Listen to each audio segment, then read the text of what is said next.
Estamos de volta no programa Viver Direito com Marcelo Geraldo Correia, que veio direto de Brasília, nos instrumentalizar com esse tema de resolver o conflito de uma maneira construtiva. E o que seria resolver os conflitos de uma maneira construtiva, trazendo essa responsabilidade para nós enquanto cidadãos, e não simplesmente de um profissional que lida com esse tipo de demanda de uma maneira qualificada e tudo mais? Eu acho que hoje a gente tem um cenário que nos instiga, né, a essa necessidade. Sempre foi, hoje eu acho que mais do que nunca, você poder resolver os seus conflitos. E os conflitos de alguma forma são naturais e comuns na nossa sociedade. Nós temos divergências, pensamentos diferentes, vontades diferentes, formas diferentes de ver o mundo. Então é natural que em algum momento ou em outro, ao tentar, né, satisfazer os seus interesses, as pessoas tenham divergências, e essas divergências se tornam sim conflitos que precisam ser resolvidos com um resultado positivo, né? Isso é resolver de forma construtiva, que a partir do conflito você consiga obter um resultado daquela divergência que seja positivo para as pessoas que estão envolvidas, né? E isso é um desafio constante. E a primeira responsabilidade de resolução construtiva do conflito é sempre de quem está envolvido no conflito. Ou seja, o conflito, como você disse, ele é natural, ele faz parte da vida, então o problema não é o conflito, mas a forma como a gente vai buscar para administrá-lo. Exato, ele vai acabar acontecendo, né? E ele pode fortalecer os laços, ele pode gerar novas ideias, e ele pode demonstrar onde que são os limites das pessoas, né? Aqui é meu, isso aqui é seu. Não pode passar tanto, se passar o que acontece, como é que a gente resolve, né? E a primeira responsabilidade não é dos tribunais, a primeira responsabilidade não são de terceiras pessoas, a primeira responsabilidade sempre é das pessoas que estão envolvidas no conflito, né? Elas têm que chamar para si essa responsabilidade. O ponto é que nós temos uma sociedade que, de forma geral, não nos educa para resolver conflitos de forma construtiva. É possível aprender a resolver conflitos de forma construtiva. Nós aprendemos geografia, matemática, história, mas não temos aula de relacionamento interpessoal, de como a gente lida com as nossas emoções, de como a gente pode se comunicar de uma forma não adversarial, não violenta, de uma forma conciliatória, estratégica, produtiva. Isso tudo pode ser ensinado, está sendo ensinado, né, progressivamente, mas isso deveria ter um investimento maior, exatamente para a gente ter uma sociedade mais madura. Eu acho que o ponto todo é a maturidade, né? Então hoje, com a lei de mediação, com as mudanças que aconteceram no novo CPC, com o que está acontecendo hoje na mediação no Brasil e no mundo, é sim um convite, né, a um amadurecimento para a sociedade. A sociedade precisa evoluir, né? Esse é um dos pontos de evolução da sociedade. Como que a sociedade, né, favorece, fortalece as formas não adversariais, as formas construtivas de resolver conflitos. Isso passa pelos tribunais, mas passa também nas escolas, passa pelas igrejas, passa em todos os lugares onde as pessoas têm que conviver com outras pessoas. E o convívio pode gerar, em algum momento, algum tipo de ideias, algum tipo de conflito, alguma contraposição, né, que precisa ser resolvida.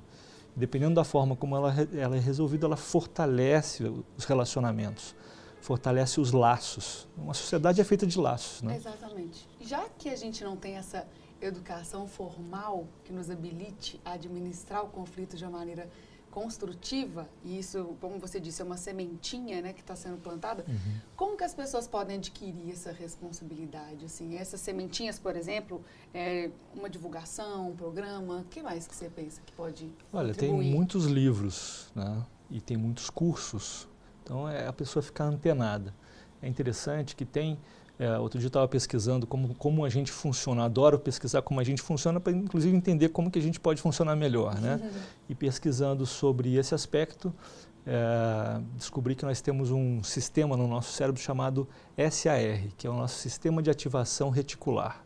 Significa que ele é como se fosse um porteiro da consciência, né? Quando você fala, isso aqui me interessa, eu gostaria de entender melhor essa situação, ou estou precisando de tal coisa, né? de conseguir tal coisa. É como se o seu cérebro ele faz uma seleção da sua atenção. Então é como se você começasse a ficar atento para aquilo, você começa a ver aquela situação, você começa a ver os caminhos para te levar até lá. Quando você vai trocar de carro, é parecido, né? Você começa a ver o carro que você quer. Quando você precisa de um curso, você começa a ver a mesma coisa. Estar focado, como eu posso fazer? Nos livros vão aparecer, os cursos, você vai estar atento, né? E, claro, nas palestras, nas sensibilizações, mas, sobretudo, né, primeiro passo é a consciência. Ter a consciência de que é importante e que você deve investir tempo, né, da sua vida entendendo como que você resolve hoje os seus conflitos, o que você não está satisfeito, o que você pode mudar, o que você quer mudar. Na vida pessoal, na vida familiar, na vida profissional, na vida social, tudo isso são oportunidades de você amadurecer, né? Muitos profissionais, por exemplo, nos procuram exatamente com essa necessidade, né? Como eu posso, à medida que eu vou crescendo na empresa, aprender essa competência nova, porque as responsabilidades também vão aumentando. E os impactos também são muito grandes. Quando você resolve positivamente, tem um bom impacto, e negativamente, tem um impacto também negativo. Então, isso é muito importante, assim, essa sua fala, porque essa é a nossa proposta aqui. E eu tenho trazido muito de temas semelhantes, para que a gente consiga, de alguma maneira, disseminar essa nova cultura, né? Já que é querendo ou não, uma formação de cultura e uma quebra de um paradigma, né? Social mesmo. E, então, para além dessa responsabilidade pessoal, tem empresas, tem instituições que já têm investido também nisso. Como é que tem sido esse seu novo olhar? O conflito, ele tem um custo, né? O conflito mal resolvido, desculpe. Sim. Ele tem um custo, né? Então, o custo nem sempre ele é tangível, mas ele se manifesta em aspectos tangíveis. Então, pessoas que não resolvem seus conflitos de forma construtiva, por exemplo, podem atrasar projetos, podem aumentar os custos, podem sabotar atividades, né? Podem quebrar os laços necessários de convívio, por exemplo, profissional, né? E o próprio social mesmo. Hoje a gente vive muito claramente, eu acho que de forma mais evidente na área política, né? Mas isso aí se transfere para várias áreas na nossa sociedade. Então o conflito tem um custo e se ele é visto como algo que é um diferencial competitivo, resolver conflitos de forma produtiva, quer dizer o seguinte, que toda vez que a gente se coloca em movimento para fazer alguma coisa, os problemas vão aparecer, né? Se você não tem problema, toma cuidado, porque você deve estar parado, não está fazendo nada, né? Se você quer realmente alguma coisa, vão aparecer os problemas. O problema não é o problema. O problema é como você lida com o problema, né? Como você vai resolver os problemas que fatalmente vão aparecer. Então, desde o indivíduo... Se você perceber que você não está sabendo lidar de uma maneira construtiva, então... Você tem a responsabilidade. Que você precisa de se rever. E a responsabilidade individual é a mesma responsabilidade institucional. Por exemplo, uma organização pública ou privada chama para si a responsabilidade de criar uma cultura de resolução construtiva de conflitos na sua empresa. Porque ela vai resolver os problemas mais rápido, mantendo relacionamentos, conseguindo manter o vínculo do relacionamento e não cortá-lo, né? Chegar a resultados mais rápido com um custo menor.